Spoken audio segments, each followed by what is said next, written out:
Our top story this Thursday, Montana is getting ready to welcome President Donald Trump into Great Falls this afternoon. MTN's Kaylee Collins is at the Montana Expo Park with more details attendees need to know before heading out to the event. Yeah, good morning. Several hours from now, Air Force One will be touching down at Great Falls International Airport. The gates here at the Montana Expo Park are going to be locked until about 10:30, but that's whenever you can go ahead and start getting in line. The doors will open up at 1 p.m. Sheriff Bob Edwards is expecting around 6,000 people to come out to hear President Donald Trump speak here at 4. He says to expect a high law enforcement presence all day today.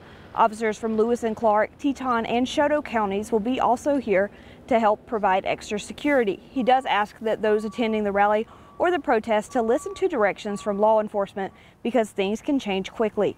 There are a few things you should keep in mind, though, if you are coming out here to listen to President Trump speak.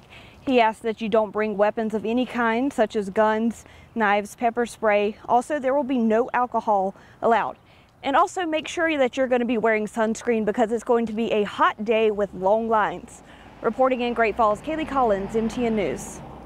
And when he's here, the president will be campaigning for Republican U.S. Senate candidate Matt Rosendale, who's challenging Democratic U.S. Senator Jon Tester. MTN chief political reporter Mike Dennison caught up with Rosendale and talked to him about the president's visit. Tonight in Great Falls, President Donald Trump will be visiting the state and talking about the campaign for the U.S. Senate here in Montana.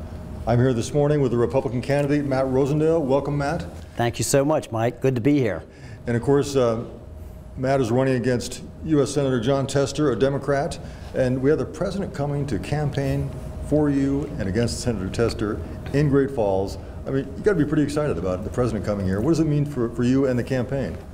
First of all, it's quite an honor for the state of Montana to have the president come out here and make one of his own campaign stops.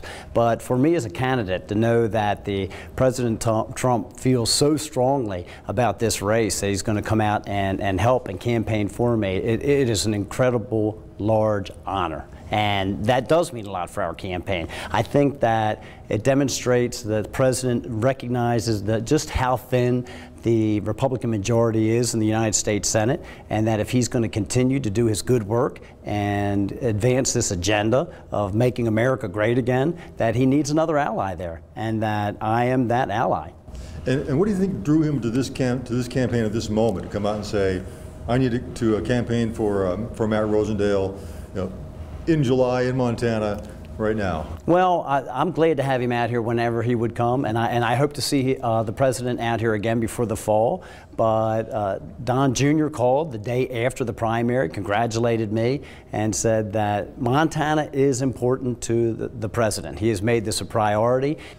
Now, the president, of course, is going to talk about what he wants to talk about. He'll talk about the race. Is there anything that you're kind of hoping or expecting him to talk about that may pertain specifically to this race and to Montana? Yeah, Mike, I'll tell you, I hope that he will talk about the differences and the contrast between myself and Jon Tester, because really that's what this race should be about, instead of about personalities. And if we start looking at the differences between my record of reducing regulations and Jon Tester's record of increasing regulations, and my record of reducing spending and Jon Tester's record of increasing spending, if we focus on those things, my embrace of the resource development around the state to make sure that we can continue to produce those high-wage jobs, I will be thrilled. Of course, also next week we expect the president to announce his nominee for the Supreme Court vacancy coming up here. What are you looking for in the qualities of a Supreme Court justice that's going to be nominated, and do you think he'll be talking about that as well? I do, because that is going to be another big battle that we will see, and it's another place where we have seen those obstructionist tactics of the Democratic Party for President Trump to get his agenda through.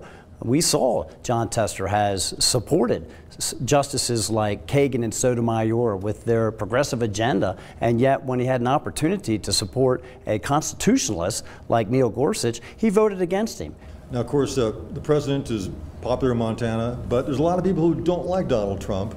I'm wondering if you think there's any concern on your part to associate yourself with Trump, if that's any way a negative in this race. Not at all, not at all. If we look at the reality Again, the reality is that the president's agenda has been good for the nation. It's been great for Montana. So when we look at the tax reform legislation that put more money in Montanans' pockets, we look at the regulations that he eliminated, 35,000 pages that have lifted a burden off of our small businesses. It's a good thing, and I'm glad to stand side by side with the president to try and advance that agenda. Sounds like a lot of things we'll be hearing during the campaign. Thanks for joining us this morning, Matt, and we'll see you in Great Falls. See you in Great Falls. Thank you. MTN's team coverage will begin this afternoon when Air Force One touches down in Great Falls around 3:30. Q2's own Samantha Harrelson will be at Great Falls International Airport with up-to-the-minute coverage. That coverage will continue into the rally at the Four Seasons Arena. You can watch it all right here on Q2 and online at ktvq.com and on Q2's Facebook page.